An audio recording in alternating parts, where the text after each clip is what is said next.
नमस्कार छात्राओं, मैं doctor Sudha Srivastava Lalbagh girls inter college Lucknow के यूट्यूब चैनल के माध्यम से कक्षा 12 की हिंदी कक्षा में आप सभी का हार्दिक अभिनंदन करती हूँ।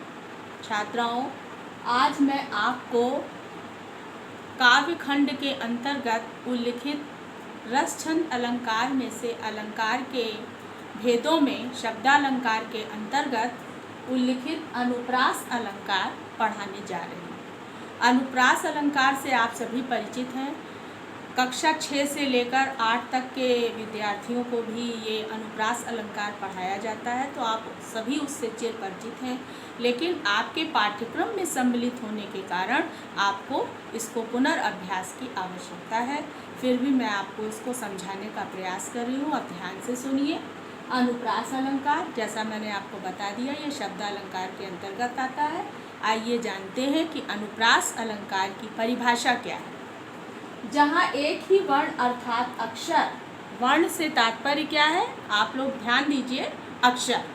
तो जहाँ एक ही वर्ण अर्थात अक्षर बार बार आए वहाँ अनुप्रास अलंकार होता है। जहाँ एक ही अर्थात समान वर्ण या अक्षर एक ही हो और बार बार आए, उसकी आवृत्ति हो या बार बार आए, तो उसे हम अनुप्रास अलंकार कहते हैं।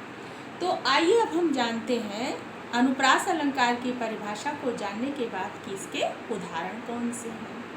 तो इसका उदाहरण मैंने आपको सबसे पहला जो उदाहरण मैंने आपको दिया है भारतेंदु हरिश्चंद्र का, ये आपके काव्य खंड के अंतर्गत आपकी व्याख्या में भी है। तो नंबर 1, तरनी तनूजा तट तमाल तरुवर बहु छाए।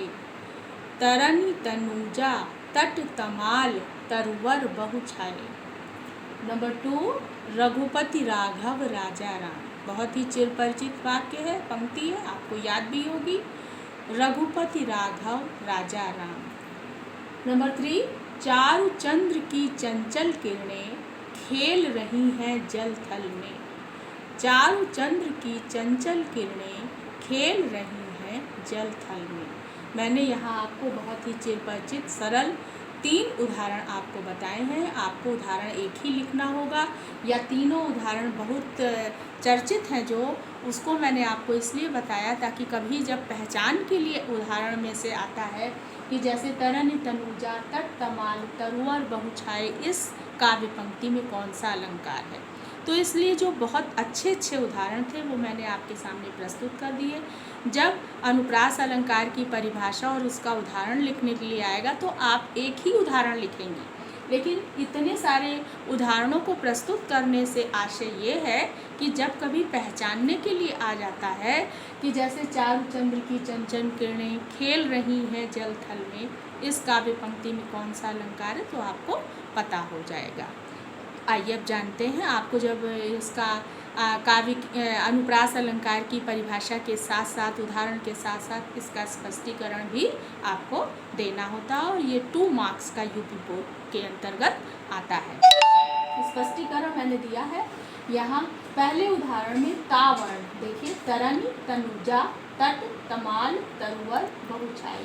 ता यहाँ आ रहा है, यहाँ आ रहा है, तट में भी ता आ रहा है, यहाँ पर भी ता आ रहा है, यहाँ पर भी ता आ रहा है। तो इस तरह पहले उदाहरण में मैंने आपको ये बताया कि ता वर्ण की बार बार आवृत्ति होने से यहाँ अनुप्रास अलंकार है। उदाहरण नंबर 2 में हम देखते हैं, रघुपति में रा, राघव में रा, राजा में रा और राम में रा वर्ण की आवृत्ति बार बार हुई है, इसलिए यहाँ अनुप्रास अलंकार है। उदाहरण नंबर 3 में चा वर्ण, चारु चंद्र की, चारु में चा, चंद्र में चा, चंचल में चा, इस तरह से चा वर्ण की आवृत्ति बार बार हुई है। चा वर्ण बार बार आया है, एक ही समान वर्ण चा बार बार आया है, इसलिए यहाँ अनुप्रास अलंकार है। तो छात्राओं, आज मैंने आपको बहुत ही सरल, जो कि आप पहले से पढ़ चुके हैं और वो आपके कक्षा 12 में भी आ जा रहा है, तो बहुत ही अच्छा है। आपके पाठ्यक्रम में सम्मिलित होने के कारण मैं इसे पढ़ा रही हूँ। तो मैं ये आशा करती हूँ कि आप मेरे पढ़ाने से ही बस आपका अभ्यास हो गया होगा, आप इसको तुरंत याद कर लेंगी।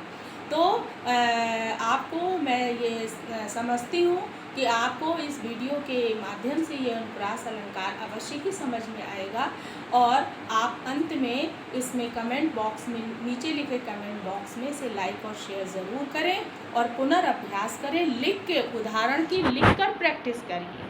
धन्यवाद।